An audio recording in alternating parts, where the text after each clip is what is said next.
Hello, and thank you for joining us here on the Neutral Zone. I am Phil Milani, joined as always by my trusty sidekick, my partner in crime. Really, the best way to describe this person is my everything.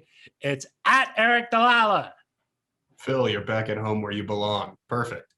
Yes, I'm back in my natural habitat. Eric, working The hard looks from home. nice.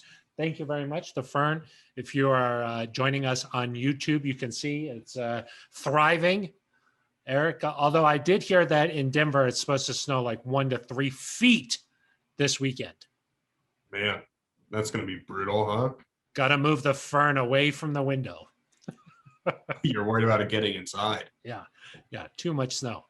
Probably not with the security system you have. And plus, you're on like the 35th floor or something like that. High rise. Exactly. Yeah. Penthouse. Yeah, exactly. Eric, it does look like you are in Ben Swanson's office. Yeah. Unfortunate news, Ben Swanson no longer works here. No, only kidding. Yeah, they're doing some renovations to the place where I normally grind, Phil. So got to go to Ben Swanson's office today. Renovations means you hired a designer to come in and redo your office space? Exactly. A lot of purple paint for the Wildcats, Phil. Wildcats made some waves this week, Phil. We'll get to that. But are you talking about doing squats with glasses on? Exactly. Yeah, your guy Slater. Some people may say doing squats wearing glasses is nerdy. I say it shows that you're tough. You're like, it's just a few squats. Why I don't even need to take my glasses off. Oh, I see. I thought maybe like he was trying to do some homework in between sets, maybe. So like he needs his glasses, Yeah, like you're wearing glasses as you're making fun of glasses. Is there something that's a little odd about that to you? That is true. Yeah, I do wear glasses, but I don't do squats. So no. Von Miller wears glasses and does squats. That is true. Yeah, that's true. Von's vision. You could have Slater's vision someday. Exactly. Good idea. They could team up. Yeah. Well, we've got an exciting show in store for everybody. We're going to talk about free agency a little bit. We'll name each our top free agent wish list.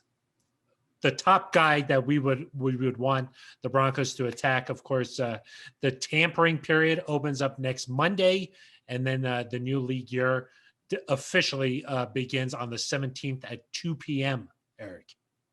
I'm excited. I'm ready to go. We got 1 week. Yeah. Are we going to do a pod next week, Phil? I think so, yes. This time next week, we'll know what's happened with Von Miller. That's true. We will.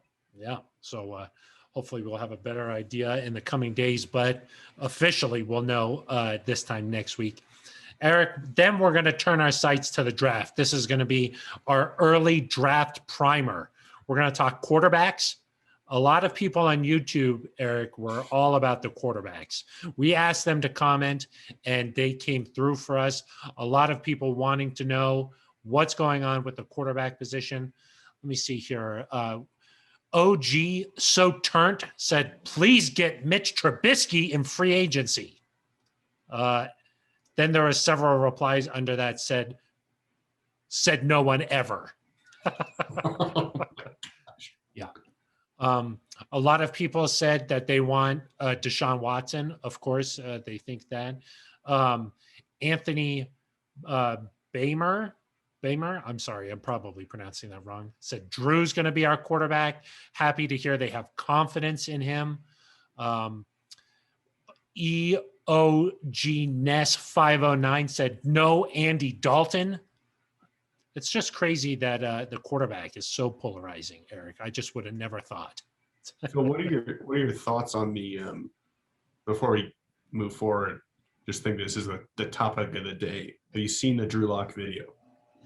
I have not. What Drew Lock video? Oh man, you're behind. There's a video after completing the comeback against the Chargers of Drew essentially screaming at somebody in the crowd, a Broncos fan, presumably, or a fan, somebody that presumably was taunting him. He's getting quite upset at the fan, and there's a big split on the internet between whether they like Drew's fire or if it's if he crossed a line. Was the language heard? Like, is there any audio? You could kind of tell what he was saying. Not to be repeated on a family-friendly podcast like this. No. Got it. Interesting. I don't know. Normally, I would say I like it when players don't really mix with the crowd so much. But maybe if it fired him up, I think that's a good thing, you know? I think the game was over at that point, maybe. Oh, he was kind of like Pete Weber. Like when he was just celebrating. He's like, who do you think you are? I am. Yeah, exactly. That was what. Yes. The Pro Bowler. Yeah. Yeah. Pro Bowler, not Pro Bowler. Pro Bowler. I don't know. What do you think, Eric? I like some fieriness. I like Drew to be Drew. I'm on record as saying that I like Drew's edginess. I think you were on record last week saying he should stop being edgy. No. You probably weren't listening to what I was saying. I said I like Drew to be Drew. I'm wondering if you could separate what makes Drew Drew from the football player, meaning, hey, can you separate that edgy, fired up personality? Can you separate that from the football player trying to be more in tune with taking what the defense gives you, not taking deep shots all the time, not taking, the aggressive play, just managing what's going on? Yeah, I think that's what I said. And then you said he needs to stop dancing. Oh, and I said I like the dancing. Oh, my gosh. I'll send you the video, Phil. We can come back to it if you've got thoughts. I like it when guys get fired up. It's a very competitive, it's a highly emotional game. It's competitive. Oh yeah. I'm seeing the video right now. I don't have much of a problem with that. He's fired up with his teammates. People were upset, obviously, during that game because they fell behind. It required a massive fourth quarter comeback. I've seen this video before, Eric. I'm not sure why this is surfacing just now. I've seen this. Wow. Well, it went viral today, you could say. I think many people have not seen it. Maybe you saw did you leak it? I did not. No, I did not. But I've seen this type of video before because I was at the game. I saw Drew Lock. I always keep one eye on Drew Lock and then one eye on everything else. Well, for people who were not at the game, it's possible that they haven't seen something like this before.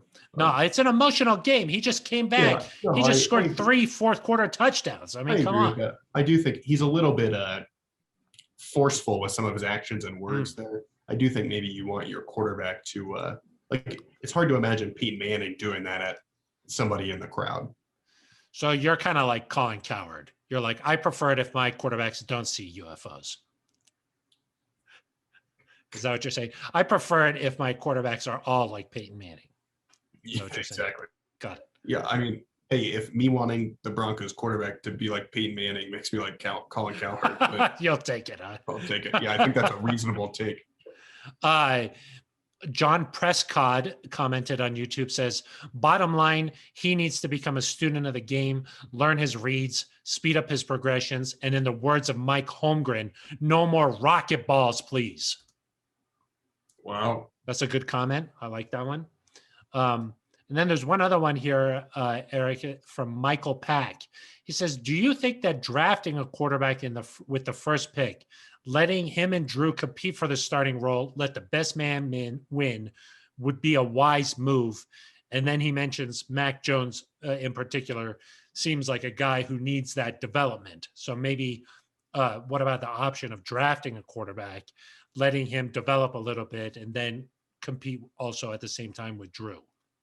We'll get into that. A little bit of a teaser there for Michael Pack. But appreciate all the comments. Eric Ramos says, another great show, Eric and Phil.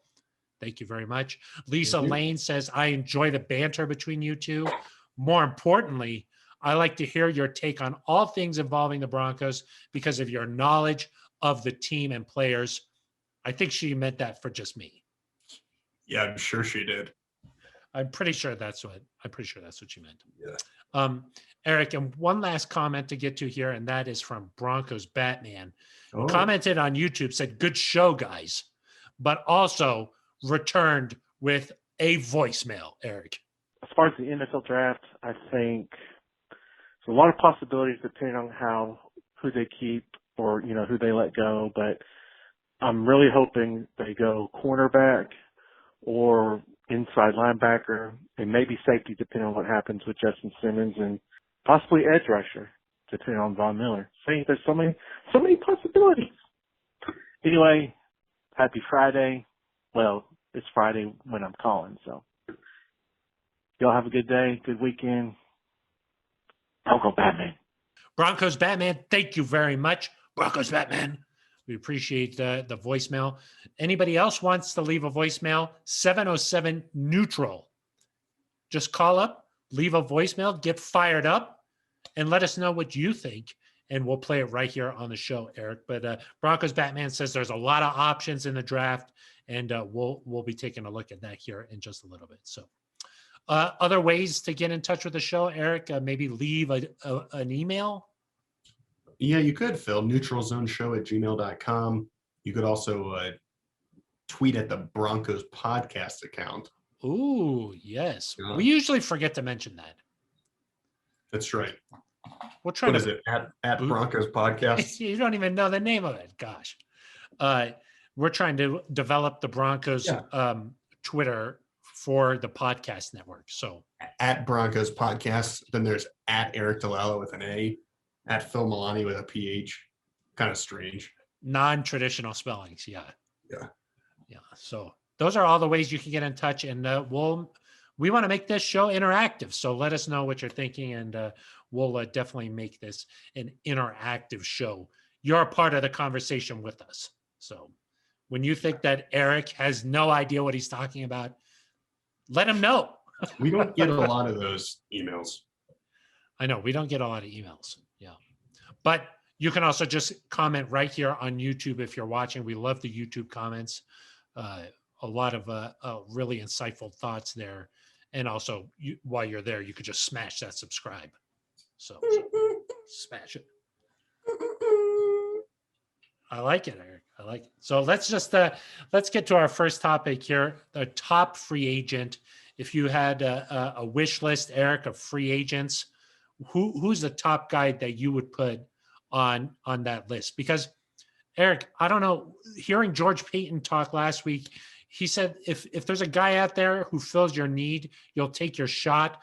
But he also seemed a little bit hesitant, saying you don't want to be the first guy out of the gate and go all in on a guy, and you don't want to be reckless during free agency. What's your take on that?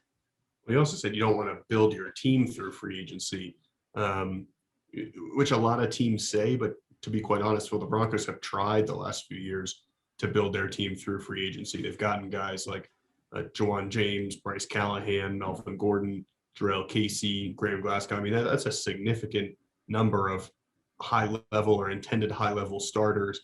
And that's not to mention the quarterback position, Phil, where you've signed Case Keenum, you traded for Joe Flacco, which kind of was tangentially related to free agency. So I think the Broncos are probably going to be closer to building through the draft, not swinging at some of these. I would be really surprised if a top tier or like the highest paid person at his position is coming to Denver. In part, Phil, that's because Justin Simmons, if he gets a long-term deal done, will probably be paid like a top safety in this league. Franchise tag already puts him in that kind of realm. So that being said, guys like, and granted, they've just been signed to deals or whatever, but like a Levante David, who was signed by the Bucs, would have been the top available inside linebacker. I'm not sure that he would have been in the Broncos in their view. Like they may have explored it a little bit, but I kind of seriously doubt that he's the type of guy they would have gone out and made a splash with. So if I'm thinking of a realistic target, maybe a Matt Milano, a linebacker from Buffalo, good coverage skills, able to stop the run, fills a need for Denver. Great last name. Great last name. Exactly. But even a guy like that, Phil, might be too much, for George Payton's blood. He might think, we're going to get some depth guys to fill in behind. We're going to keep our own players. But maybe Matt Milano, if possible, would probably be the top guy I'd want to realistically add. Yeah, and what do you think that he would be able to bring to this Broncos defense? I mean, what kind of upgrade are you talking about here? Well, I just think that the Broncos one, Alexander Johnson is a restricted free agent. So even if you've tendered him, which the Broncos said they plan to do, you still got to figure out in the future, do you want to extend him? What type of deal are you going to get for him? What's his, we've heard Al Wilson say he thinks he can be a Pro Bowler, but we haven't seen that yet. You know, you need a really good player in the middle of that defense these days with the tight ends in this division in particular. Josie Jewell's coming up on the last year of his contract. So that's going to be a position of need very soon. Milano could be a guy there in the center of your defense for the next 3 or 4 years that not only has the ability to stop the run, but can also, maybe he can finally be the guy that covers Travis Kelce or Darren Waller, or, you know, the Chargers, it seems like are going to let Hunter Henry walk, but there's going to be other guys in this league that pose a problem. You know, who knows where Kyle Pitts ends up, Phil? He seems like he's going to be a problem. So, yeah, just a coverage linebacker. The Broncos have really kind of missed that the last few years. Yeah. I think that's one of the reasons why they went out and drafted a guy like Justin Stranad, you know, hoping that he would eventually be able to maybe be that coverage linebacker. Of course, he got hurt, so we're not really sure what they have there. I agree with you, Eric. I would be really surprised if the Broncos came out and made a big splash move. I think with regard to free agency, the two big things for the Broncos are, let's get Justin Simmons signed to a long-term deal, and let's figure out the best case scenario with a guy like Von Miller. I think that those would be the two top priorities if I were George Payton here with free agency approaching next week. You know, one of the things that I found interesting last week, he was asked about adding defensive players and linebackers who could play 3 downs. And Payton said, quote, I think in this league, Vic can tell you better than I can, you need to pressure and you need to have cover players. You look at the good defenses around the league. Teams can rush the quarterback and teams can cover. That's going to be a priority here. So I thought that was interesting, that quote there, especially Eric, because I agree with him. You know, pass rush is going to be crucial. You think back when the Broncos won the Super Bowl, the pass rush that they had with DeMarcus Ware, Von Miller, Shane Ray, Shaq Barrett, that was a huge part of why they won the Super Bowl. And then, of course, cover. The Broncos need help in the secondary. I mean, that's just the bottom line. So I think the approach here with free agency to me would be, let's get a couple of guys who can come in and contribute. And more importantly, though, doesn't restrict us come draft time. Fill a couple of needs that once it comes time to pick 9th overall, you have a little bit of flexibility. You know, you have the option to pick the best player overall. And so to me, Eric, I think that depending on what happens with Von Miller, they might need to go out and get an edge rusher. And we saw Shaq Barrett did not get franchise tagged with the Buccaneers, but I think that would be too pricey. I think that that's going to be too much to try and have a nice homecoming, reunited with Shaq Barrett. I just don't think that that's going to happen. But that would be a dream wish list. Maybe a guy like Bud Dupree. Maybe you could get him at a little bit of a discount just because he's coming off of a torn ACL from last year. But he was having a career year before he got hurt. So depending on what happens with Von Miller, if they're not able to figure out something, I think they're going to need some sort of a pass rusher. And then cover guy. I think that they're going to have to look at maybe some guys toward the back end of free agency here, the second wave, maybe a guy like Chidobe Awuzie, maybe a guy like Troy Hill, somebody like that, because I think that they're not going to be able to fill all of their secondary needs in the draft. They're just not going to be able to find enough high quality guys in the draft that are going to be able to play immediately. And right now, the way it sits to me, Michael Ojemudia is there, Bryce Callahan is there right now, and then you just don't know what's going to happen. And even Bryce Callahan is not 100% slam dunk for next season. So I think that you need to make sure you give yourself a little bit of flexibility come draft time by addressing those two positions. Yeah, no, I agree with you on the cornerback position probably being, it's less likely that you go out and get a William Jackson as your number 1 corner than it is that maybe you find your number 2 corner in free agency and you can keep Bryce Callahan in the nickel. And then in the draft, you go out and you use your first pick on a Patrick Surtain or a Caleb Farley. I will say that the rushing cover idea, that's not like revolutionary by No. any means. That's what every team is trying to do. But I'll also say that the reason the Buccaneers were so successful against Kansas City is that two of the guys that could cover were linebackers. So it wasn't just the fact that they had the pass rush and they had good corners. They had I'm blanking on his name, White and Devin White and Levante David. Yeah, Devin White and Levante David had them there in the middle to cover those guys, and they played really well. I mean, they didn't shut Kelsey down, but they held him in check. They were able to stay with slot receivers on occasion. That to me is where having a coverage linebacker makes a lot of sense, because I do think you'll be able to find some corners here, whether in the draft or elsewhere. Phil, one other need that could become pressing is when you look at the free agent and the draft class along the defensive line, it's really not as strong at like a 3-4 defensive end as you would like. And so you've got a lot of edge players like rushers, but in terms of guys like a Shelby Harris, Shelby's probably the number one guy on the market. And so George Paton has said it's a priority to re-sign him.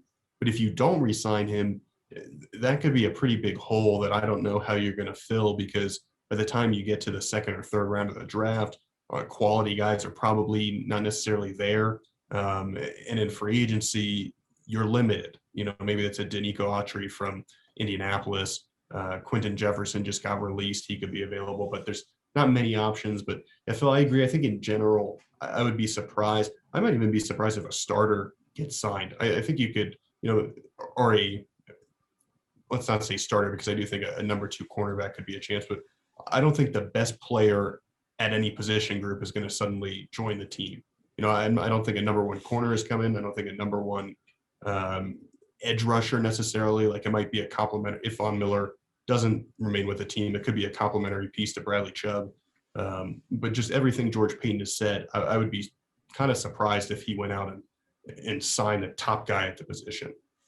Yeah, definitely. Especially his philosophy when he was first introduced, he said draft and develop. So I think that's where the Broncos are going to spend a lot of time focusing here and trying to build this thing long-term and make sure that you have sustainable success.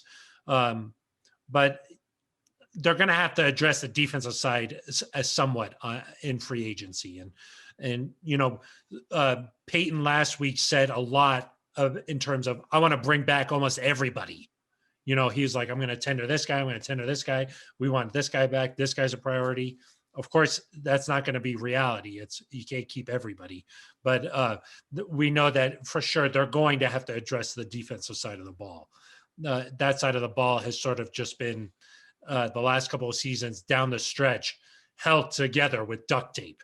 I mean, injuries and depth have been a major concern on that side of the ball. Well, and there is a good chance you could bring back Simmons, Miller, Harris, all 3 of those guys.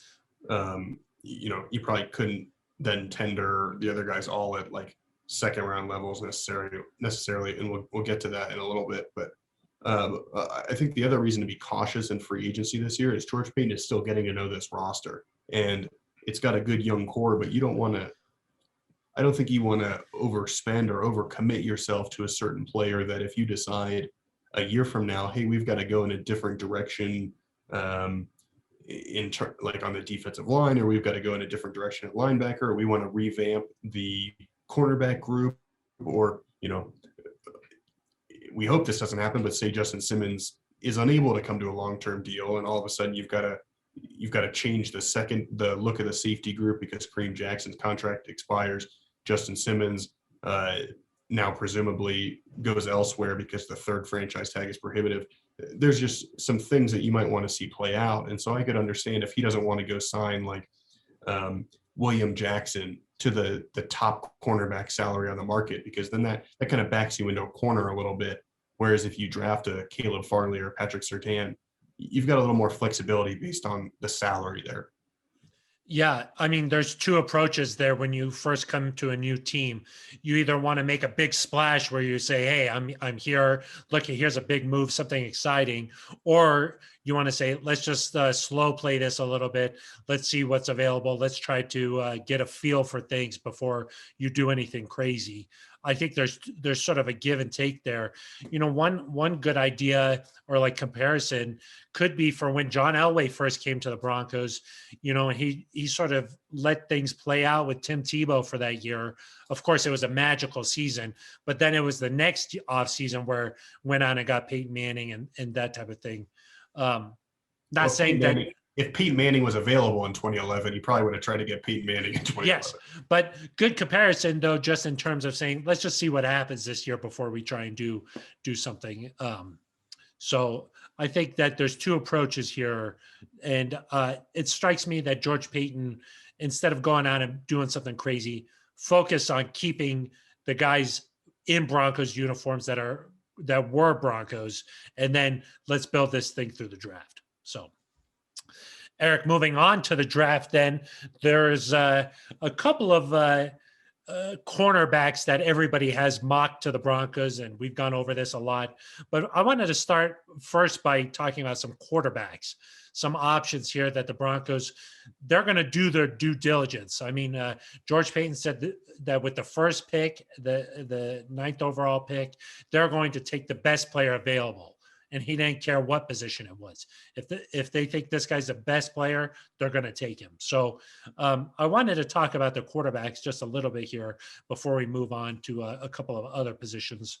What are your thoughts on this quarterback class this year?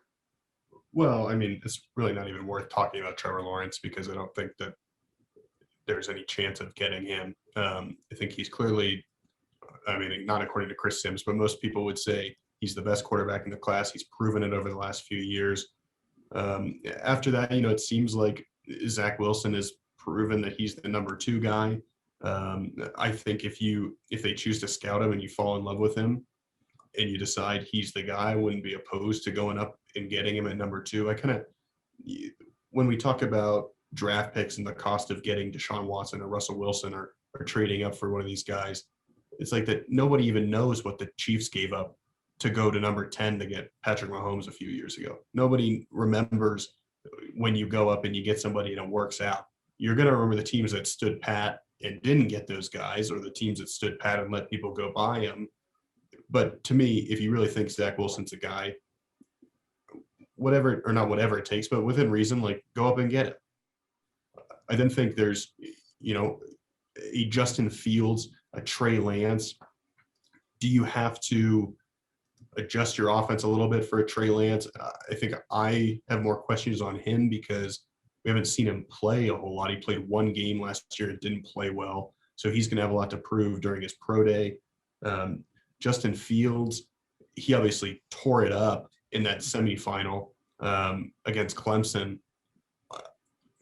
He concerns me, Phil, because the game he played against Northwestern and Alabama, not nearly as impressive. And those were 2 of the better defenses. So I do wonder, and it's not like in that situation he didn't have talent around him. He had still tons of skill position talent.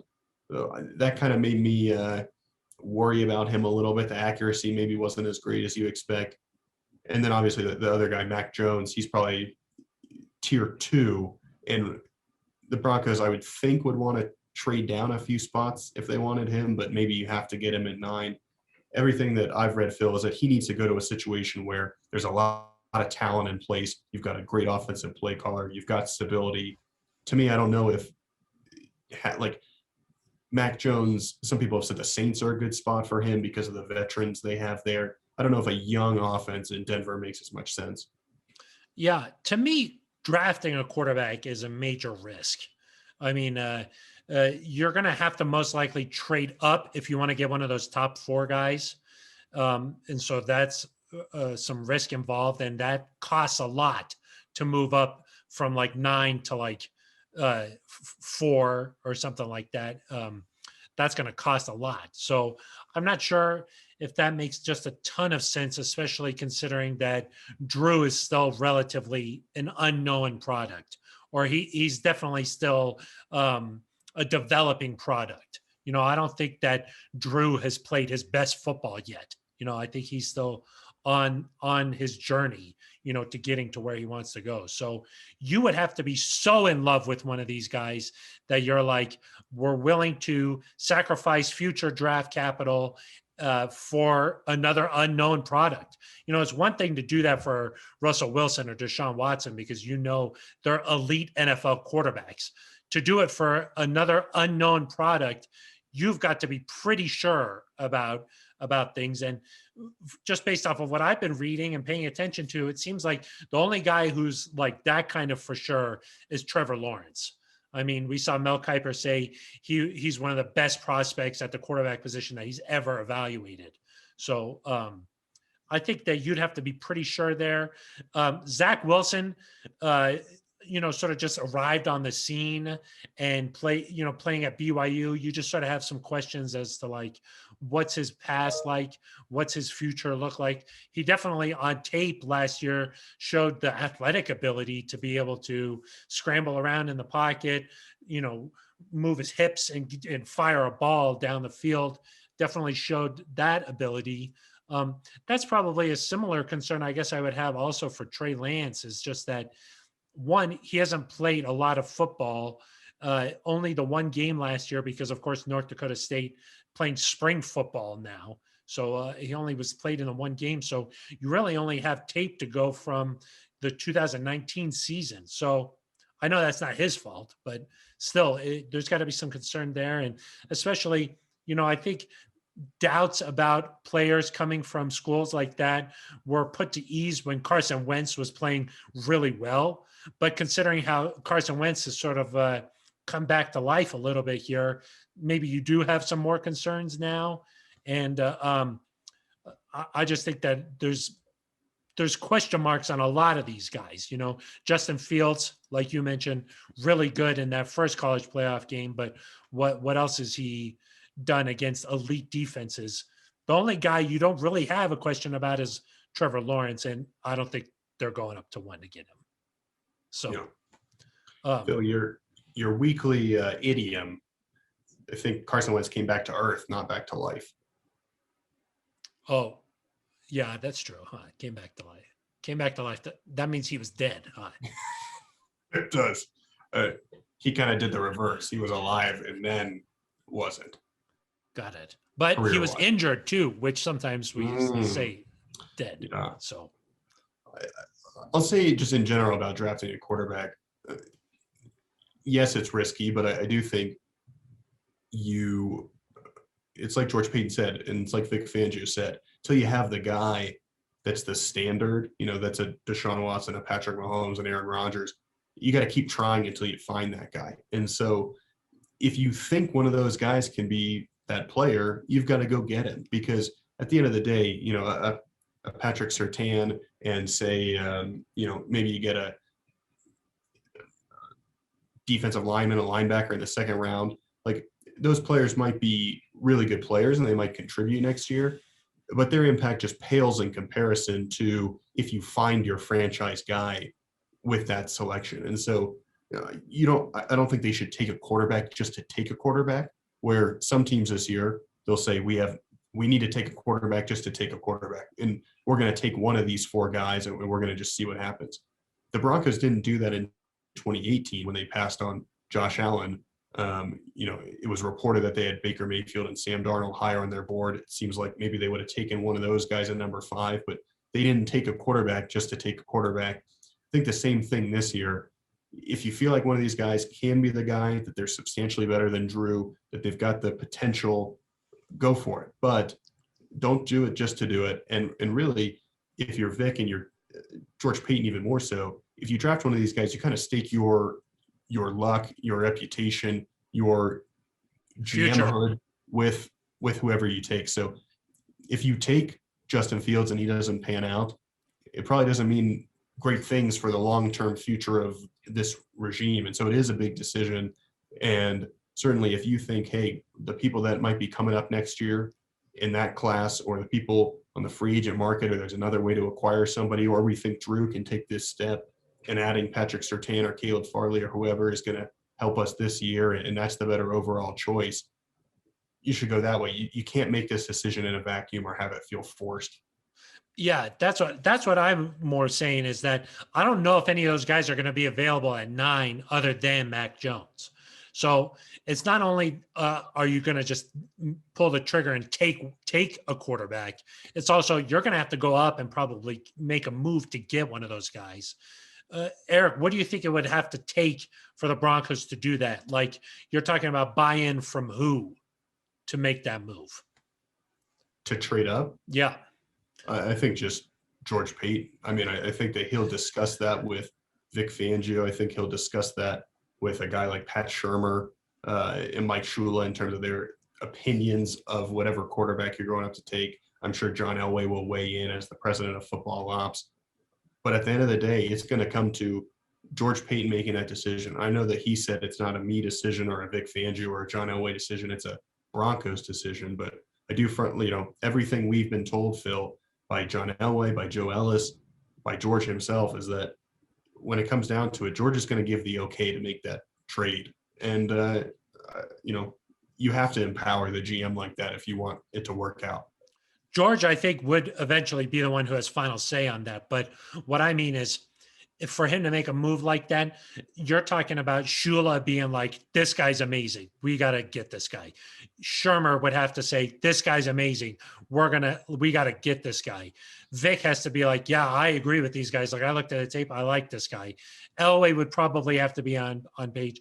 I'm not saying he wouldn't do it if one of those guys didn't, but I just feel like he trusts those guys. They're in the meeting rooms with him. He's trying to get everybody's opinion. I think to make a big move like that, he would probably want buy-in from all of those guys. Sure. I mean, I think you want that. I would also say if you look at the Broncos' history of offensive coordinators, there's been 5 or 6 over the last 5 or 6 years. Pat Shurmur will be the first offensive coordinator to return in quite a while. And so I think you've got to think beyond, it's one thing if you want to get Vic Fangio's buy-in, but what happens if, say, you draft somebody and the Broncos offense explodes to 35 points per game, like you often predict that they will at a low end, and Pat Shurmur all of a sudden gets hired away. Yep.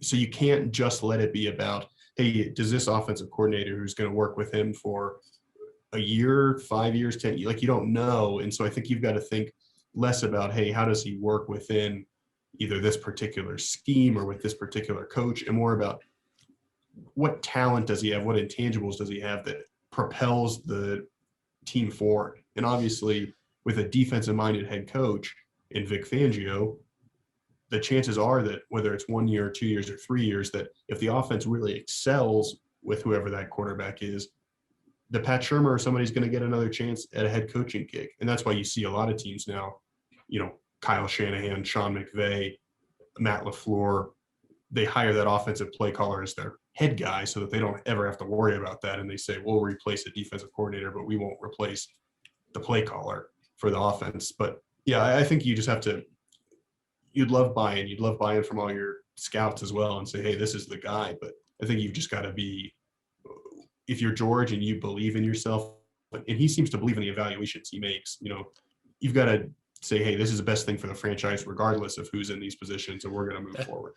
Yeah. And like, I don't mean necessarily just fit for Shurmur's offense or anything like that. I just mean more of like, that would be a pretty gutsy move to move up and take a quarterback right now. And if a guy who's been in the league and been around a lot of talented quarterbacks like Pat Shurmur said to you, hey, I'm not sure about this guy. Like, I have my doubts. I just don't see George, even if he felt pretty strongly about it, going through with a huge move like that. So that's all I mean is that I just think that a lot of different minds would have to be on board, I think, in order to feel confident enough to be like, yeah, let me pick up the phone and call the Falcons and be like, we got to get to 4 because our guy's there. I just think you would have to be really confident. And I'm just not sure if any of those quarterbacks, other than Trevor Lawrence, ensues that type of confidence. Well, we don't know. And I think you would have said the same thing a year ago, that Justin Herbert didn't, have the same level of confidence. There are people who said, what are the Chargers doing taking him in the top 10? He doesn't belong there. Obviously, he was arguably the most impressive rookie quarterback I we'll just agree to disagree there in terms of his eliciting evaluations or how much sway a Pat Shermer, a Mike Shula, whoever else. I think if you're George Payton and you think this is a guy, and Vic buys in, but you've got the evaluation from the scouts and you truly believe that, you go with it. And because Pat Shermer is going to make it work with Drew Lock or whoever is there. I mean, that's part of what the coaches do, is that they take the players that they're given and they make it work. I agree with you. It'd be great if everybody was all on the same page, but I can guarantee you that, or I would think, in that room last year when they were talking about Jerry Jeudy, I'm guessing there was at least one person in the room who thought, hey, CeeDee Lamb's a better option or Henry Ruggs is a better option. At the end of the day, you take all those opinions, you come to a consensus as a group and you move forward, but that doesn't mean that every single person in the entire room agrees. In my opinion, to move up, you want some backing, and especially at the quarterback position, you want a little bit of backing. A much different story when you're sitting at 15 and you have a couple of good options in front of you and you say, okay, we just got to pick one of these guys. Little bit different than moving up to take a quarterback. But hopefully it never gets to something like that where one person disagrees with the rest of the room, or there's like a major disagreement on an evaluation of a player. So, I mean, hopefully it doesn't come to that. I just think that with a quarterback and trading up, you want a little bit of consensus where you're saying, okay, I feel confident enough to make this move. But I mean, at the end of the day, say they trade up to 4 to get somebody. When that pick is being evaluated years later, no one's going to say, well, remember when Mike Shula and Pat Shermer weighed in on this? It's going to be George Payton picked a quarterback. And so he's got to be the guy ultimately that says, hey, I believe in this, we're going for it, or we're not. And I don't think, again, as many opinions as possible are good to have. George has said that he wants everyone to share their opinions, their evaluations, that helps form kind of where you're going. But I do think, if the assistant to the whoever disagrees and you really believe in somebody, you still got to go do it. Well, we'll see what happens. I agree with you, though. Sometimes you got to make bold moves. Justin Herbert, nobody, I don't think, saw that type of a rookie season coming from him, and boom, he delivers. So when you're right, nothing else really matters, So it's just I guess a risk reward analysis. And if you think that this guy's going to come in and change the franchise, then you got to make the move. Yeah, I mean, Ryan Pace in Chicago can't say right now, and I guess I don't even know if he was I guess he was a GM when Trubisky was selected, but he can't say now, well, everybody else thought it was a good idea to trade up too. But hopefully they had more buy-in than just one guy saying, we got to get Trubisky. I think according to reports, they didn't necessarily have that, and they still did. See? That's why I wouldn't necessarily do that. I like to trust the football minds around. If it was Deshaun Watson instead that didn't happen, though. They missed on that. That didn't happen. Eric, let's talk about a different position. I think that the consensus right now is that the Broncos will take a cornerback at that position. Couple of reasons I think for that. One, 9 is a good spot to take a cornerback, a top type of cornerback. I think at 9 you could have your pick of any of the cornerbacks in this market. And the other reason I think that it makes sense is that this is not a deep class in terms of the elite cornerback. There's not like 6 or 7 of these guys where you're like, okay, if we pick one of them, they'll come in and be a number 1 type of guy. There's like 2 elite, and then maybe like 4 or 5 guys that could come in and play right away, according to the experts. Yeah, I mean, Surtain and Farley are probably the Pro Bowl type guys in the class. Maybe a J.C. Horn from South Carolina could be considered in that group. After that, you're right, there's a few guys that you're talking about as potential starters. A guy like Greg Newsome out of Northwestern, who we think is going to rise up the draft board a little bit. He was Daniel Jeremiah's 31st prospect. Jeremiah said the other day that he now thinks he could go, in the late teens, early 20s after his 40-yard dash time. But I don't know if he has he maybe projects as like a quality starter. I don't know if he's going to be an all-pro type player. Could be, but it seems less likely. And so, yeah. And then there's a group of, you've got a couple of corners from Georgia. You got a corner from Kentucky. Those guys too will be gone by the end of the second round. And so if you want even a starter, you're going to need to spend one of your first 2 picks on them. And to me, Phil, if you go out and you get you mentioned Chidobe Awuzie. If you go out and you get a number 2 cornerback, I think you've almost got to take Farley or Surtain, just because in that case you need a true number 1. And I'm not sure if a Horn or a Newsome can be a true number 1. Yeah. I mean, I think that's why everybody's sort of just like, they're going to take a cornerback, which I can't necessarily remember a draft in recent memory where it was just everybody thought, okay, this is a slam dunk. I do think, though, that just based off of how the Broncos roster is currently structured and maybe the thinking going into free agency, when you combine those 2 things, you're like, they got to do this. So I think maybe if like Boye was still on the roster, maybe you'd say, oh, well, maybe they don't need to do that. Maybe if Ojemudia had like really blown through expectations as a rookie, you would thought maybe they don't need to. But just the way that things currently stand, it really does seem like the big decision is going to be whether it's Patrick Surtain Jr. or if it's going to be Caleb Farley. Both guys around 6 foot, big physical types of cornerbacks. Of course, Surtain played last year for Alabama and went on to win the championship. Caleb Farley, though, opted out from Virginia Tech, did not play last year.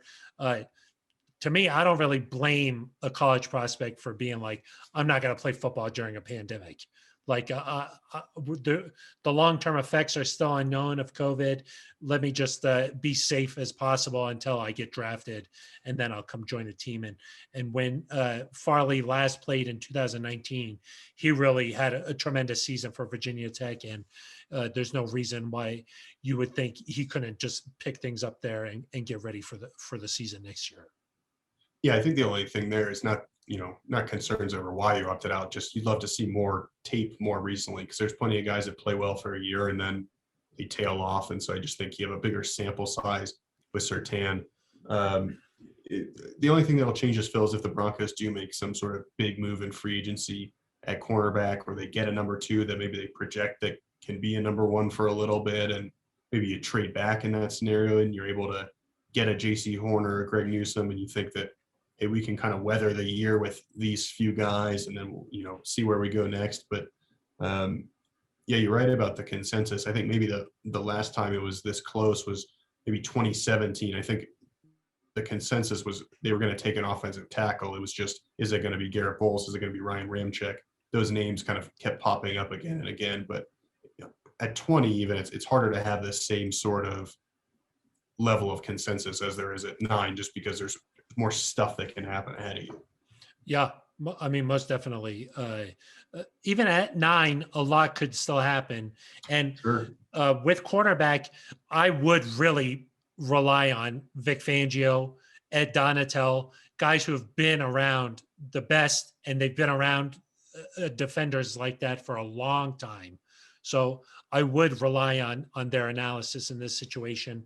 Obviously, the other scouts and stuff know the personality. They've scouted the teammates, the coaches, staff, the friends, that kind of stuff. But just based off of game tape, I would really rely on the knowledge, the institutional knowledge of defenders from Vic Fangio and Ed Donatel. And even last week, Fangio was asked about the cornerback position, and he said corners come in all shapes, sizes, and styles. So he doesn't necessarily think that it has to be a guy who's 6 foot, 200 something pounds. It doesn't necessarily have to be that. And we've seen them get a lot of great play from Bryce Callahan.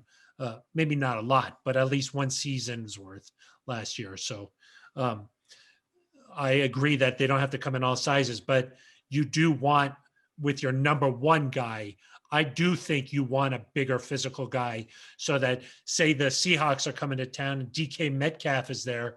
You could say, it's okay. We got Caleb Farley. He could go out and guard this guy, whereas if you draft a smaller guy and you're like, this is our number one guy, you're going to have mismatch problems. So I do think that the number one cornerback traditionally fits the mold of like an Aqib Talib, somebody bigger, physical, fast.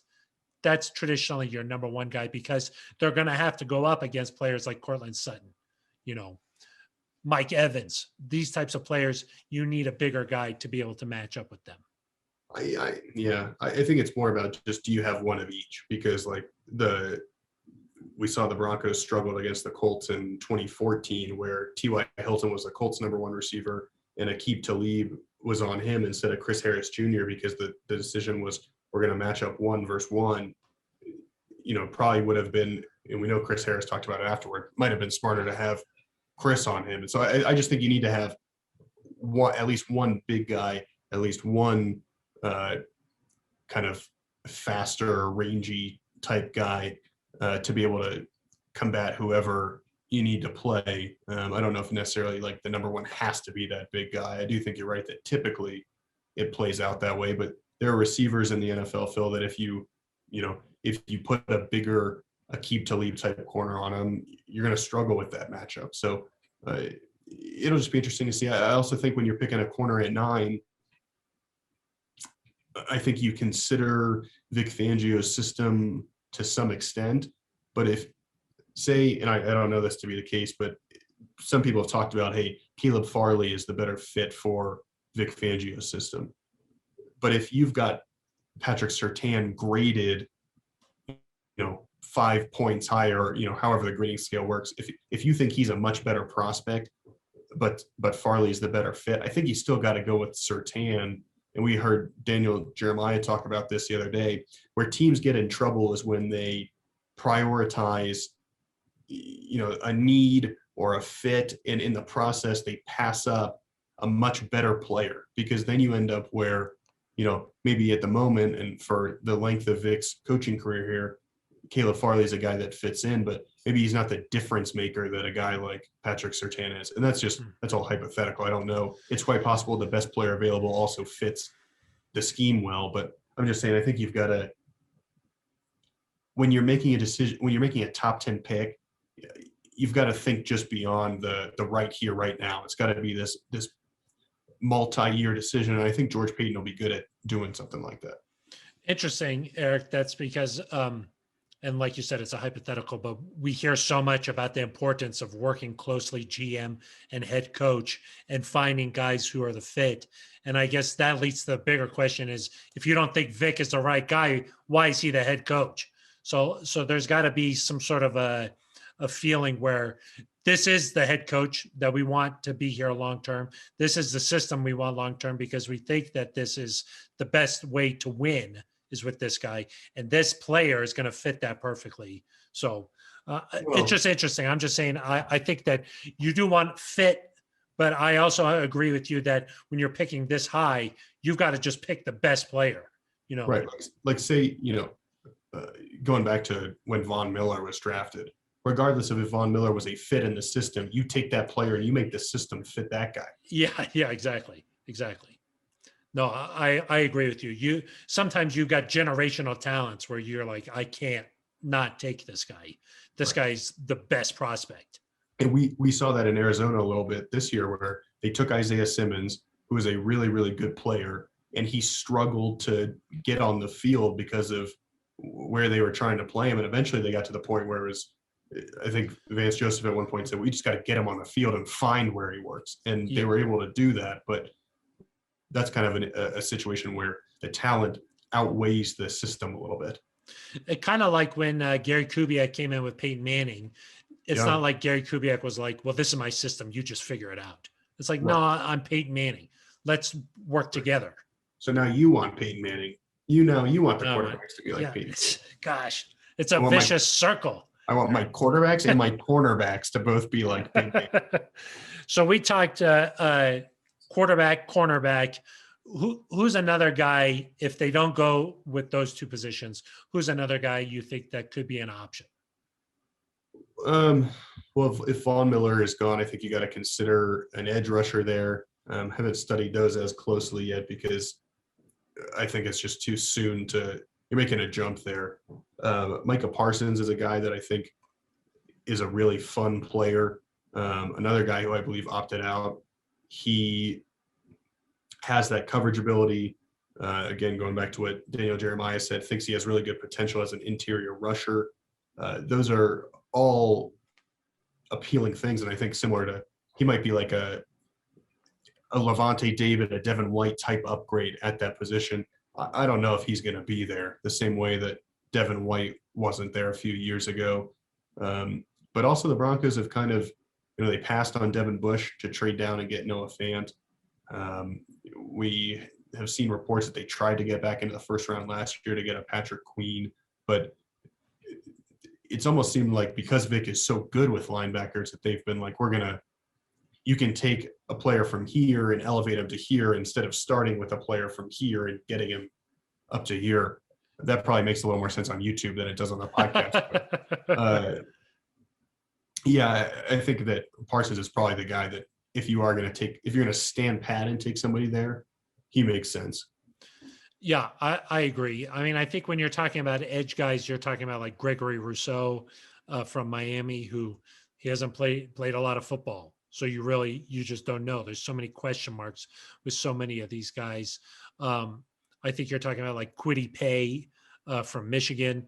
Those are like the two top edge guys right now. But to me, it would be exciting to see what a guy like Micah Parsons does. And that's if you don't go out and get a guy like Matt Milano in free agency. I think if they go out and get Milano, that takes Parsons off the board, obviously. But we know that Fangio in the past has said really great things about Josie Jewell and Alexander Johnson, but you would think that having a weapon in the middle of that defense could be really something to behold there, just with Vic Fangio and what we've seen him doing in his past with a middle linebacker who's at the top like that. So that could take this Broncos defense where right now it feels like there's a lot of holes. Maybe if you insert a guy like that, you bring back Von Miller, maybe you find a cornerback in the second round, and then boom, all of a sudden now you're talking about some weapons there. So well, I also think that the same way that you put young talent into the offense, if you put some young talent this year into the defense, then next year, you probably think like, hey, we've got holes filled at corner, we've got our safety locked up, we've got somebody at inside linebacker, we've got Mike Purcell is still there at nose tackle. Now all of a sudden you can use free agency to supplement, as opposed to this year it kind of feels like you got to fill holes or else you're just in big trouble. And then all of a sudden next year you've still got a young offense that's matured, hopefully has taken big steps. You've got now a young defense with some potential, and that spells playoff chances. It spells division contender, assuming, of course, fella, you get better play at the quarterback position, and that will always be the question that surrounds this roster. Eric, the last thing we'll talk about here with the draft before we move on to talk about Melvin Gordon in just a sec here, but do you think there's any situation where the Broncos take an offensive lineman? Probably not in the first round. I know that's been, if a Penei Sewell falls down or Sean Slater were to fall to 9, that they could talk about it. I think that would have been more of an option if there was an issue with Juwan James. And it sounded, at least from hearing George Payton and Vic Fangio talk, that he intends to be here, intends to play. He's still under contract for, I believe, 3 more years. Obviously, I think they can get out from that after this coming year, but that's still potentially taken care of for a while. I just think there's other more pressing needs, and you've done so much to solidify the offense. If I'm Vic Fangio, I'm saying, hey, give me some help over here. Yeah, exactly. There was a report earlier this week that the Broncos were shopping Juwan James, but I didn't see that. This time of year, who knows really what to believe. Who is that report from? I'm not sure how trustworthy it was. I'm not exactly sure who was reporting that. I saw our good friend John Clayton talking about it. Oh, But I don't I think missed that. he was not the one who reported it. I think he was just he just wrote a follow up on that. Let me get back to you. Okay. Omar Kelly. It was Omar Kelly. Who Oh, I don't know if he's got a great reputation Dolph- for this type of thing, but he does have the Florida connection. yeah, a lot of Dolphins connections down there. I don't know his breaking news ability, but certainly well plugged in down there. That's interesting. Yeah, Um, it was Omar Kelly who reported that. A Dolphins beat writer. So yeah, I'm not sure what value you could get for him at this point, given that he's played 3 games and 60 snaps in 2 years. But um, that's interesting. yeah, so If he is traded or whatever, that does make right tackle a need, especially with Elijah Wilkinson as a free agent. So yeah, but maybe like you said, they've addressed offense so much early in the draft the last couple of years that uh, I just see an overwhelming need to go defense. So yeah. All right, Eric, our final topic that we want to get to here on this episode of the Neutral Zone is Melvin Gordon. Learned earlier this morning that the DA has dropped the charges for the DUI that he had last year. So you would think if history were to repeat itself, that would mean that Melvin Gordon would not face a suspension coming up next season, and maybe makes his future in Denver a little bit more solidified. Yeah, and there was certainly a lot of uncertainty about the running back position. You had Melvin, who was potentially going to miss nearly a quarter of the season due to that suspension. Philip Lindsay's a restricted free agent, and so it was possible both of those guys weren't going to be back. Like you mentioned, Phil, assuming there's no suspension here, it does look like Melvin Gordon is still going to be the featured back here. Good news for the Broncos, I think. I know that there were some issues. Fans weren't happy with his fumbles, but he played really well. Was able to find the end zone a lot, got stronger as the season went along. I would think a second season in Pat Shurmur's offense will fit him. I'm not sure how good a news this is, Phil, for Philip Lindsay, who George Payton said the Broncos would tender, but I wonder if this point, if the Melvin Gordon news maybe means that you don't have to put a second round tender on Philip Lindsay. You can instead put an original round on him and kind of just see if a team signs him to an offer sheet. Maybe you consider, do we match that, or do we just say, hey, Philip, thanks for everything, best of luck? I do think, given what Melvin is going to make this year, that it doesn't make sense with a limited salary cap that you're going to pay your 2 running backs a combined, 12 million, 13 million, whatever dollars. It's just a lot of money to spend at that position. And so it'll be interesting if Philip is gone, which I think we would probably know, Phil, by this time next week, potentially. He has been a really good success story here. Obviously great to see a hometown kid succeed from Denver South to CU to where he is now. But yeah, I wonder, Phil, if this news kind of signifies something else to come with Philip. Yeah, the interesting thing about Philip Lindsay is that last year we thought, okay, the Broncos are going to rework his deal. They're going to show him the value that he thinks he deserves, and really establish that strong connection there with Philip Lindsay. That, of course, did not happen. And not only did that not happen, they went out and got Melvin Gordon. So that sort of showed you where the Broncos were last year. Of course, George Payton comes in this year. Not exactly sure how he feels about Philip Lindsay just yet, but he did say he wants to tender him. But for a guy like Philip Lindsay, that can mean night and day. I mean, those are 2 completely different things. Yeah. So just saying you want to tender him doesn't really signify how you feel about him as a player. What we do know about Philip Lindsay is that he's got a really big chip on his shoulder. He's a competitive kind of guy, and that fieriness shows up on the football field. He brings it every single game. He brings that change of pace, that speed element at the running back position that you would have thought really would have played well with a physical running back like Melvin Gordon, but that just never really worked out last year. And the other thing is that Philip Lindsay is undersized. And we've seen in 2 of his 3 seasons get cut short due to injury.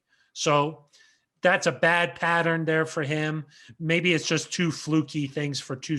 I mean, the wrist thing, that could have happened to anybody. So then not necessarily a size thing, but the more wear and tear Philip Lindsay's body goes through during these grueling NFL seasons, the more likely it is that toward the end of the year, where we saw a guy like Melvin Gordon get stronger just because he's so big and physical, we saw him really start to thrive during that time. It's almost the inverse with Philip Lindsay. And I think, Phil, you're seeing too that the running back position, it's the type of position where you get 2 or 3 or 4 years out of a guy and then you move on. And it's not the wide receiver position where you hope a guy can be there for 7, 8 years, or the quarterback position where you hope someone can be there for 10 years, or the safety position. It's a different deal. And I think, you see that again and again. The Giants were saying today, it's no sure thing that they're going to use the 5th-year option on Saquon Barkley, which seems crazy. Who knows if I would think they still would, but the 2nd overall pick from a few years ago might not necessarily get a second deal with his team. You think about Christian McCaffrey, how people kind of said, hey, the Panthers should trade him and blow it up and start over. You think about, it just, teams go through running backs now. And so it's nothing against Philip Lindsay, the player. It won't be anything against Melvin Gordon. He's going to be a free agent after next year. But I just think you've seen that, if anything, the ability for the Broncos to find late round undrafted running backs that are successful, it helps the next undrafted running back, but it also hurts the current one. Like CJ Anderson carved out a great career here in Denver, but the fact that Philip Lindsay was undrafted and cheaper, frankly, made CJ expendable. And it's quite frankly, it's quite possible that the Broncos find with a 5th or 6th round pick a guy like Chuba Hubbard from Oklahoma State that can come in and be that guy. And, you use a late round draft pick and you don't have to, you get to restart the clock in terms of the salary cap. Even a guy like CJ Anderson was only here for 4 or 5 years. So you're not talking about long stretches. So I think 2014 is when he got here. 13 was his first year. Yeah. So played a little bit in that Super Bowl. That's right. So, and he was gone before the 2018 season began. Yeah. So 5 years. Yeah. Yeah. So, and even the same thing happened to Melvin Gordon with the Chargers. He was expecting a longer-term deal, held out for a while. That just never happened, and then now he's in Denver. So we have seen some teams, though, go the opposite direction, like in Ezekiel Elliott, Dalvin Cook in Minnesota, Alvin Kamara in New Orleans, just to name a few there, where they've really given a commitment to their running back. In a lot of those situations, it has not worked out necessarily, hopefully, as they had planned. No, it's worked out a little better in New Orleans' case, but Kamara is also, he's not. He's like, he does so much. He's a special player. Yeah. He's not your traditional, let's just hand it off to this guy. And, when we're talking about running backs for the Broncos, it's something to watch in the draft. Potentially, maybe you sign a guy in free agency, though I'm not sure you'd want to. Hard to say, but I think Levante Bellamy is a guy to watch after what he did last year. I thought he was impressive in limited action. But Pat Shurmur has talked again and again. He wants somebody that can catch the ball out of the backfield. Either Melvin Gordon or Philip Lindsay did that all that well last year. And so maybe you're looking to find somebody who can be that. Everyone nationally kind of thinks of Philip Lindsay as a change of pace back, but he's a between the tackles runner who just kind of he gets his speed after he's through there and can have big runs. But you're not going to, toss a check down to him and let him get in space the way you would with a Kamara. So maybe you find a different type of running back to complement Melvin Gordon. I thought they were going to use Melvin Gordon like that more because Melvin Gordon really can catch the ball out of the backfield. Heck, do you remember that catch he had against the Steelers over his shoulder with the pylon right there? He can do it. I just think that for whatever reason, it didn't work out. Maybe Drew Lock not quite comfortable with some of those touch passes that it requires to dump it off to a running back just yet. I do imagine, though, Melvin will catch some more passes if he's around next year. So we'll see. Heck, Aaron Jones with the Packers thought he was going to get a franchise tag, did not. So running back is a tricky position these days in the NFL. I do think, regardless of what happens, the Broncos are probably looking running back at some point in the draft, a mid-round guy, maybe mid to late round guy. So yeah, I think that depends on, again, what's your opinion, your evaluation of Levante Bellamy, and if you think he's ready to take the next step, maybe you just sign another undrafted guy and kind of refill the pipeline. There's tons of running backs that, because they're being devalued at the top end, they all sink, and so you've got a good quality guy that's not getting picked at all. Yeah, good point there. So, all right, Eric, you want to get to some shout outs and wrap this bad boy up? Anybody you want to highlight on this episode? Yeah, I have a new shout out, Phil. I'm going to shout out Roya Burton. She works in our social media department. She tells us, Phil, that she listens to the Neutral Zone every week. We appreciate her listening. She helps social the podcast, make sure it gets out to Neutral Zone Nation. Roya, thank you for your help, for your work. And we're going to know if you actually listen all the way to the end of the podcast now. I was going to say, good shout out, but this is a little bit of an experiment too. Maybe we'll find out. So, Roya, if you're listening, make sure you text both Eric and me and just say, okay, I heard what you had to say about me. Yeah, exactly. So, yeah, that's a good shout out. Roya led off our International Women's Day video that we compiled for all the women that work for the Broncos organization. A lot of really amazing people work for this organization. So a cool video there to highlight some of the things that they've done. And we'll be highlighting specific employees all throughout Women's History Month. So shout out Manis? Liz Manis was part of that video. So nice. Shout out to her. So obviously shout out to Liz Manis. So a couple of good shout outs right there. Phil, also a shout out to you for your Roya, again, our friend Joe, all did some great work with Behind the Broncos, No Shortcuts, episode 1. A look at George Payton's. What's the name of the show? What's the name, Eric? It's a lot. Behind the Broncos, No Shortcuts, episode 1. You can find it on YouTube. One more time. So I think we don't have that much time to say it a third time. You can find it on YouTube. A look at George Payton's first few weeks here in Denver. You go inside the war room. You're there as he's watching a film on Cortland Sutton and Jerry Jeudy and Bradley Chubb. Just kind of and he goes shopping for his son and his daughter in the team store. Kind of a cool episode. His son clinging on to Justin Jefferson a little bit, huh? Yeah, I think he set his son up a little bit. You know, he could have just said, this is a nice jersey. He instead said, is this as good as your Justin Jefferson jersey? And Bo, his son, actually handled it pretty well. He kind of said, and he waited a while. They're equal. Yeah. And I think pretty media savvy kid. Maybe Patrick Smythe trained him up. But I think most kids would have been like, no, this sucks. But he did a nice job there, at least pretending to be interested in the Broncos. He'll get there, Phil. It's hard when your favorite team is no longer allowed to be your favorite team because your dad's got a new job. Eric, Bo is a high-level hockey player. So I've already talked to George. I said, well, we got to get him an Avs sweater. You know, the Avs practice just down the road from the Broncos facility. So got to get him hooked up, you know, maybe with like a McKinnon jersey, something like that. Maybe a Cale Makar jersey, you know. What happened to your car? Eric, gosh. Did you see that the NHL is coming back to ESPN? The best theme music. Wow. Yeah. Maybe we should talk about that. Better than SEC on CBS? That's a really good one. I also think that John Tesh's NBA on NBC, that's probably my number 2. How does that go? Have